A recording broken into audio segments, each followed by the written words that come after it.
So if you're an ambitious person, you've probably got a pretty long list of things you want to accomplish, right? A great career, a happy family, traveling the world, maybe some personal growth. The list just keeps going.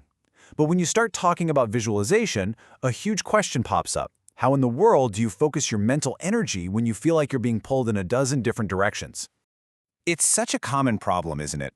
You're trying to picture success in your business, but you also want to imagine yourself chilling on a beach somewhere amazing. You want to see yourself as this incredible parent, but also as a total trailblazer in your field. It honestly can feel like you're trying to watch 5 different TV shows all at the same time. And hey, that feeling of being scattered, it's completely normal. You've got these dreams for your personal life, for your family, for that creative side hustle. The ambition is firing on all cylinders, but your focus feels, well, watered down. And that can make you feel totally overwhelmed before you even get started. So today, we're going to tackle this thing head-on. We're diving into what's called the multi-goal dilemma to figure out the real rules for visualizing a future that has more than one awesome thing happening in it. And let me just say right off the bat, there's some really good news here. Yes, you absolutely can visualize more than one goal. Phew. But, and this is a big but, there's a catch. It's not a free-for-all. There are some super important rules your subconscious mind needs you to follow for this to actually work. Okay, so the entire strategy really boils down to understanding one single principle. It's not about the number of goals you have, it's about the nature of those goals. The big question you have to ask is, are my goals working together, or are they literally fighting each other for my attention? So let's make this super practical. Let's say you want to be a successful employee and a successful singer. Can those work together? Totally. They can complement each other. One can be your day job, the other is your passion. But what about being a full-time businessman and a full-time job holder? See, your brain immediately flags a conflict. They both demand the exact same resource, all of your time and commitment, but on 2 completely separate tracks. So, to put it really simply, conflicting goals are any 2 dreams that demand your total dedication in opposite directions. When you try to visualize both at once, you're giving your subconscious mind a paradox. It gets confused, it doesn't know which path to start building, and so, more often than not, it just stalls out on both. All right, let's put this idea to the test. Here's a little case study for you. Imagine someone has 2 big dreams. They want to become a top-tier professional cricketer, but they also dream of working as cabin crew. Now, based on what we just talked about, is that possible? And the verdict is? They're conflicting. I mean, think about it. To be an elite cricketer, you need thousands of hours of grueling practice on the field, day in, day out.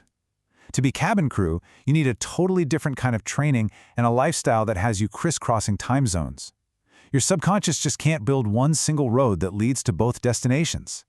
In a case like this, you really have to choose one primary goal to pour your focus into. Now this brings us to an idea that might feel a little uncomfortable, especially for us ambitious types. And that's the idea that narrowing our focus, at least when we're visualizing, might actually be way more powerful than trying to cover all our bases at once. Think about it like this. Let's say you set aside 30 minutes for visualization. If you split that time between 5 separate, totally unrelated goals, well, each goal only gets about 6 minutes of your attention. The intensity, that deep emotional connection, the laser focus you need to really make an impact, it all gets diluted. Now, compare that to this. When you dedicate that same 30 minutes to one single primary vision for your life, you are giving it 100% of your energy. The signal you're sending to your subconscious is unbelievably clear.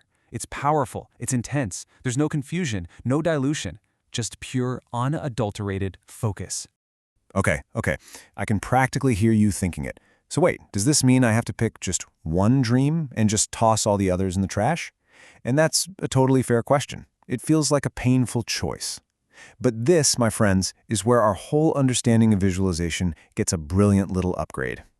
See, the solution isn't to pick one dream and forget the rest. And it's definitely not to keep visualizing a scatter list of goals one by one.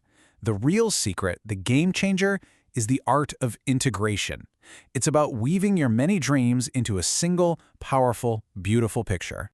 And to really get this, there's this wonderful little story I want to share. There was once a student who served his teacher with just incredible devotion. And the teacher, so pleased with this student, offered to grant him one wish, but only one. Now listen really closely to what the student asks for. He doesn't just ask for wealth or health or a family. He asks for all of it, but integrated into a single snapshot in time. He said, I want to die peacefully, in good health, lying on a golden bed in a 7-story house surrounded by my grandchildren. The teacher was just blown away. With that single integrated vision, the student had managed to ask for an entire lifetime of desires, and the teacher's reply, it says it all. You have left nothing unasked. Let's really break that down, because it's brilliant. In that one sentence, what did he actually ask for? Well, health, obviously. Wealth, you've got the golden bed, the 7-story house, a loving family, symbolized by being surrounded by his grandkids, and happiness and fulfillment, all wrapped up in a peaceful end. He didn't see them as a checklist. He saw them as all the ingredients of one amazing life picture. And that right there, that is the absolute key for you and for me. The goal is not to have a laundry list of things to visualize. The goal is to create your own complete life picture, where all of your complementary goals can come together in perfect harmony. So how do you actually do this? Well, it's a pretty simple 3-step process. First, get super clear on your goals before you sit down to visualize. Just decide beforehand to avoid any confusion. Second, look at that list of goals and actively figure out how they support each other, how they complement each other. And then finally, the most important part, weave them all together into one complete, emotionally charged scene of your ideal life. So, if there's one thing to walk away with today, it's this. Stop thinking in terms of scattered, separate goals. Your mind works best with a single, powerful, unified vision. Your job is to create that one image of your ultimate life success that already contains all the things you want, the career, the relationships, the health, the wealth, all living together in one beautiful picture. And that leaves us with the most important question of all, one that only you can answer. So for a moment, forget the long list of wants. Instead, ask yourself this. What does that single, powerful, integrated picture of my best life actually look and feel like? What is your one unified vision?